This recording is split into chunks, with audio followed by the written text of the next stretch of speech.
Kalau misalkan kok Ahok nggak terpilih atau nggak bisa maju jadi calon gubernur, gimana yo? Ya kalau saya nggak terpilih, ya pasti harus cari kerja.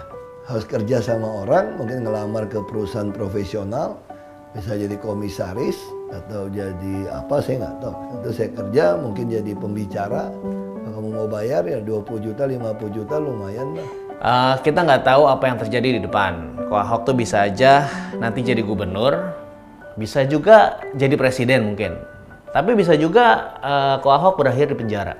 Nah, kita asumsikan Ko Ahok tuh udah pasti masuk penjara. Seandainya kita bisa putar balik waktu ke waktu di mana Ko Ahok bisa memilih antara melakukan bisnis atau terjun ke politik.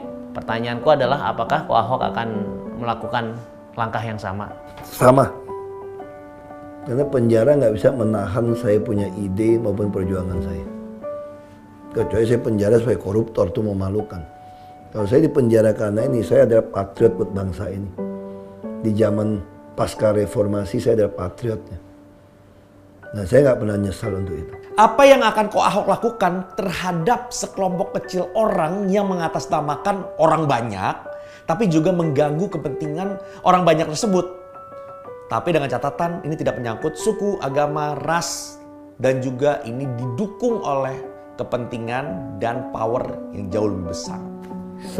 Prinsip saya sederhana, saya nggak peduli dia atau siapapun, selama Anda melanggar konstitusi saya tangkap.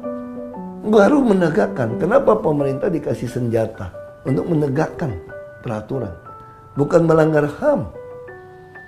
Jadi ketika orang memaksakan kehendak menghukum orang, itu yang melanggar HAM. Ada sekelompok orang mau melawan hukum, di situ pemerintah menggunakan senjata untuk melindungi hukum konstitusinya. Sama kayak perang kan, orang kalau nyerang negara kita, Anda ngapain? Nyerah aja deh. Nggak bisa. Ketika orang udah mulai nginjak-injak konstitusi, pemerintah harus menegakkan konstitusi. Pelajaran apa yang bisa dipetik dari kejadian yang menimpa Ko Ahok belakangan ini yang dituduh menistakan agama? Bicara sebagai manusia, apa yang Ko Ahok akan lakukan untuk menjadi orang yang lebih baik berkaca dari kejadian ini? Sebetulnya bukan melalui peristiwa ini. Kalau menurut saya peristiwa ini nggak ada hubungan dengan pribadi saya. Ini hubungan kenyamanan orang keganggu aja sebetulnya gitu loh. Nah buat saya hanya berpikir, ya sudah, kita nggak usah gunakan kata-kata yang kotor. Tapi orang juga, kamu halus-halus juga kamu kena kok. Aku di Pulau Seribu juga gunakan kalimat yang halus, nggak maki-maki orang, suasana ketawa. Ini lebih cenderung sebenarnya kasus ini terjadi karena orang nggak pengen saya jadi gubernur. Nah kemudian kasus dia apa yang harus kamu pikirkan? Gue naik kelas nih. Gue ini kelasnya udah kelas bukan gubernur kok gitu dong. Sombongnya begitu. Kalau gitu gue gak boleh sembarangan lagi jadi orang ini. Masih hati-hati nih. Karena kelas gue udah dilihat, disorot seluruh dunia sekarang. Apa pesan Ko Ahok kepada pendukung yang selama ini udah setia mendukung sampai sekarang? Kalau seandainya Ko Ahok kalah dalam pengadilan dan gagal dalam Pilgub DKI? Saya kan bilang jangan putus asa. Saya malah sarankan Anda untuk terjun ke politik 2019. Jadi anggota DPRD, semua modul saya udah siapkan, udah saya ajarkan. Anda bisa memperjuangkan anggaran, visi, misi, program, strategi kebijakan sangat jelas. Kita punya sistem sangat jelas. Anda kalau lakukan ini semua, Anda pasti jadi bupati atau wali kota. Percaya sama saya, rakyat membutuhkan orang berjuang buat dia. Selama ini kan Ko Ahok itu terlihat sebagai orang yang tegas, keras, disiplin, berani gitu ya. Tapi setelah melihat foto ini, apa yang Ko Ahok rasakan pada saat itu? Ini aku merasa sedih karena hari itu juga bapak saya kan meninggal 19 tahun yang lalu.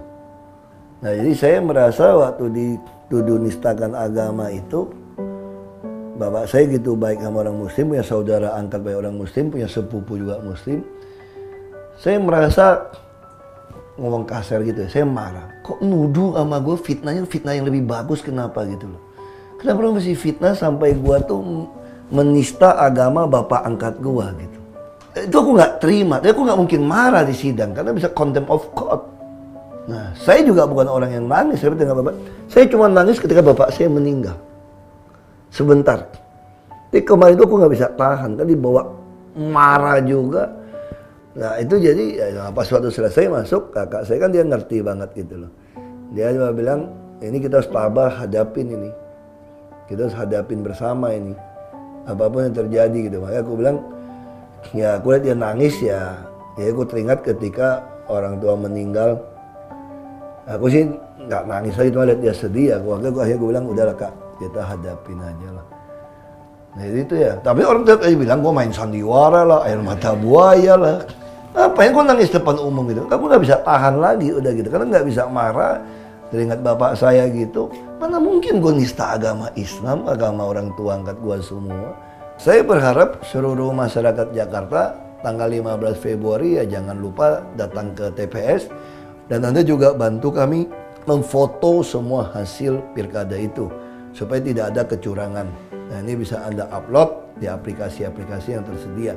Inilah gotong royong akar dari bangsa kita. Sekali lagi saya minta kalau mau nyambung kontrak saya sangat berterima kasih. Tambah 1 periode 2018 Asian Games kita akan show off kepada semua tamu yang datang. Orang akan bilang kaget, ini baru Jakarta.